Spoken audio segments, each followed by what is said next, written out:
Hello, and welcome to the Loud and Pretty Average Gaming channel. This is Reese, also known as Aussie Legend 44 on some of our other videos. This is the second part of a new series based on the Grimoire cards in Destiny, where I read out all of the Grimoire cards of a subcategory, word for word. In this video, I'll be reading about the three races in the deck Guardians. To start off with, we'll be reading about humans. This was our world, our solar system. We were here first, and no matter what the darkness brings, we will be here at the dawn. Humans are survivors, tough and resilient, descended from those who built the Golden Age, only to see it ripped away. Now, after an age of retreat and desperate struggle, they fight to take back their solar system and claim a new future. There are those who believe the Traveler chose Earth for a reason. Now it is humanity's obligation to prove itself worthy of the Traveler's faith. The following are from the Ghost Fragments. From the Diaries of Commander Jacob Hardy, Pilot, Ares 1. The mission is a go, crew of 3, Mihailova, Qual, myself. Immediate departure at the next Homeland window to Mars. The MREs and return ships will chase us out. How do I feel? I said at the press conference I felt privileged.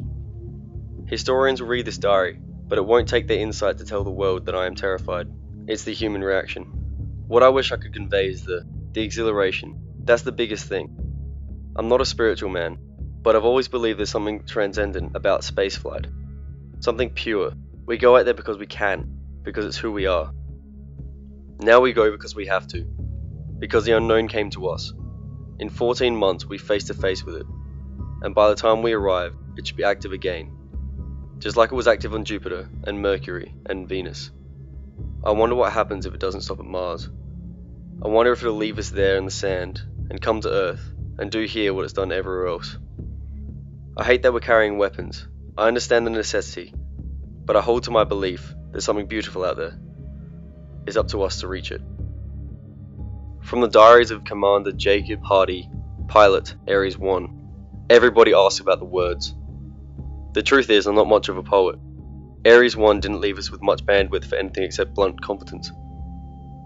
We came in perilously hot, trying to select the landing site through the chaos of thickening atmosphere and turbulence that bloomed off the target. A 20-minute round-trip light-speed delay to Earth meant we could only count on ourselves. When the number 3 engine went diagnostic during the second course direction, I thought we might go catastrophic. But Qual brought us in, Mihailova brought us in, I just flew the ship. The Ares 1 excursion vehicle was built for thin winds and icy dust. We came down into a storm, the breath of God, a ripple of change rolling off the artifact. We aborted 3 sites and finally I took us into a powered hover and brought us down on reflexes and instinct. Then we ran the checklist, suited up, and left the vehicle. There was a script, and it's true, I botched it. I got my boots down and made the most famous gaffe in human history. Said the first things that came to mind. A warning to the others. We're walking into a rising wind. I didn't mean to say anything immortal. I just thought it would be useful to know. From the Diaries of Commander Jacob Hardy, Pilot, Ares 1. The hike from Ares 1. You've watched it. Everything was recorded. I think you can get it in full immersion now, and fly around like a hummingbird. I'll add what I can. The route was planned, and we went together. The CEV and Ares 1 itself had enough automation to go home alone in the event of crew loss. Whatever we'd find at the artifact, it needed the human element. We carried rifles. They made us heavier and slower, and probably less safe. I think the argument about the rifles can be left to another time. What's important is, it turned out well. Look at me. Look at us. You're looking at a 90-year-old man. A 90-year-old man who's never been sharper. I'm miles ahead of every cognitive benchmark. What's happened to me is good. What's happened to all of us is good. When we crested that rise and made visual contact with the artifact, I don't think any of us dared dream that it would end this well. We went to Mars at the cutting edge of human civilization, and it wasn't our weapons that won the day.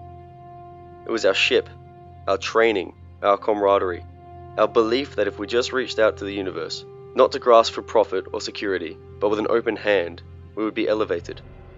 We were right. It makes me so happy to this day. From the Diaries of Commander Jacob Hardy, Pilot, Ares 1. 3 human beings stood on a high ridge and saw the shape of the future.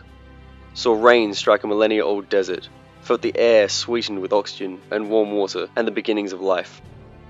I am sometimes asked if I felt something die, the end of the era of human self-sufficiency.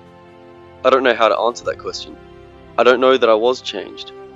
Nobody could experience that kind of wonder and remain unchanged. The decades since have proven that to me. I knew I'd never fly another mission like that. I recognized the need for a new love. That's why I threw my fresh cognitive skills into the understanding of the traveler. How can one entity so quickly and utterly remake an entire world? 50 years later, I'm competent in high mathematics, particularly topological thought and the slippery irreality of light. I'm involved in a project to study the traveler's terraforming actions right now. But still, I enjoy the interviews. I like going back to that mission. It makes me unspeakably happy to see how well it turned out.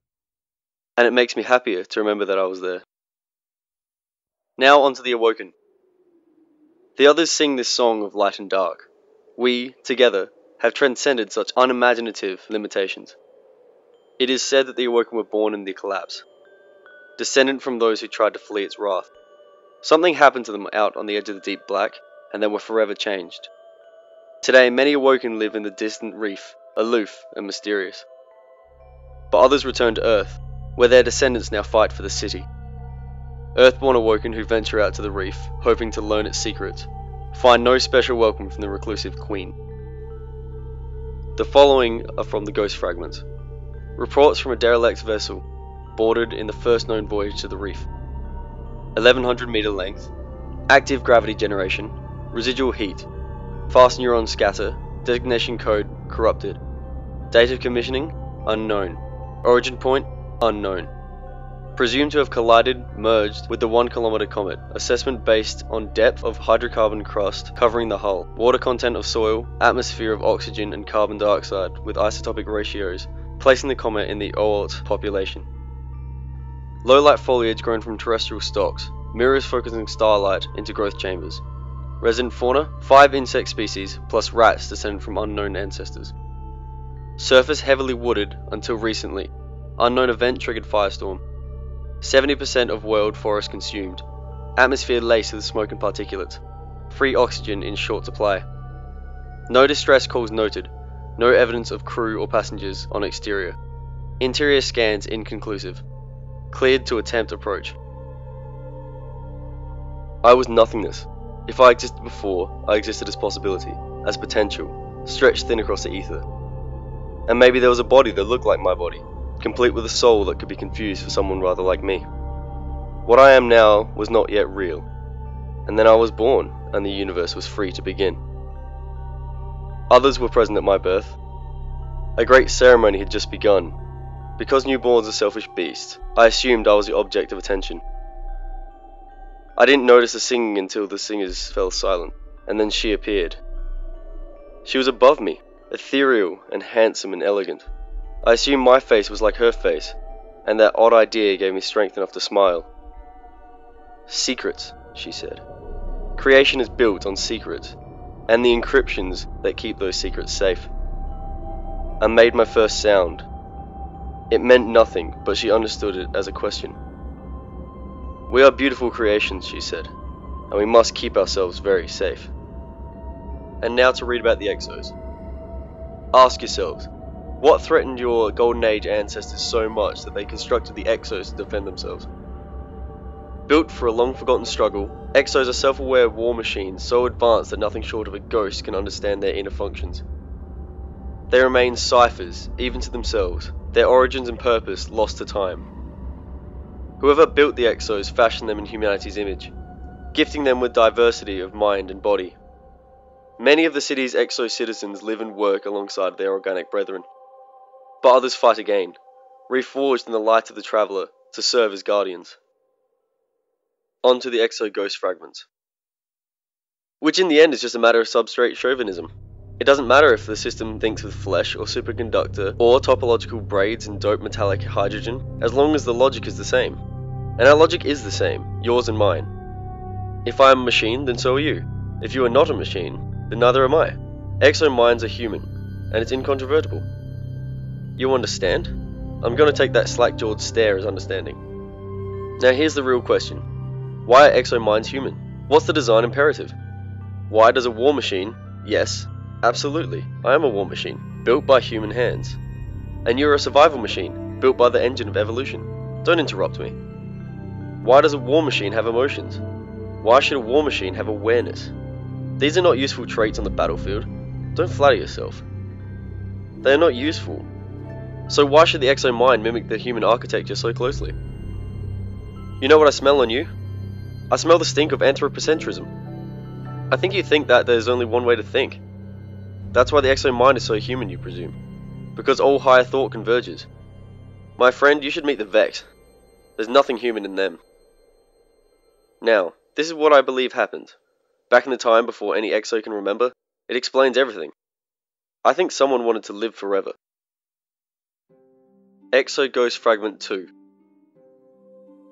Hi, thanks for your interest. I'm recording this for posterity. Warlock Thanatonauts die and come back with insight. I'm going to attempt the same process to get at buried memories. Specifically, I'm going to fire a charged particle beam into my head and see what comes out. We Exos have been around for a very long time. I want to know what's in there. My ghost is standing by to repair me. Okay, 3, 2, 1. Stag! Echo 6. Sword! Sierra 9. Serpent! We are falling into the world. Everyone is on fire. There's a ship above us, but it's coming apart like a flower. Alloy infusion flash. Piercing through and through. The voice says atmospheric interface. Trajectory normal.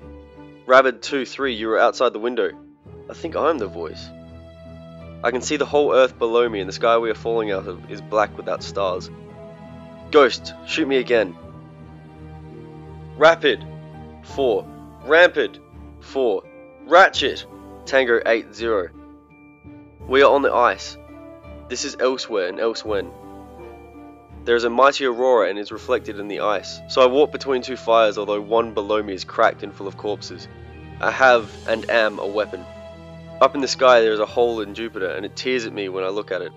It tears at me. It is hungry. Maybe the hole isn't in Jupiter, but in me. Crown, Castle, Condor, Cobalt, Coral. Ghost, bring me back. Cerat, Sulfur, Anathema, Amber, Actual, Aspen. Ghost, bring me back now. Thank you for joining me through this video about the races of destiny. In the next video we'll be talking about the ghosts. Until then, we'll see you next time.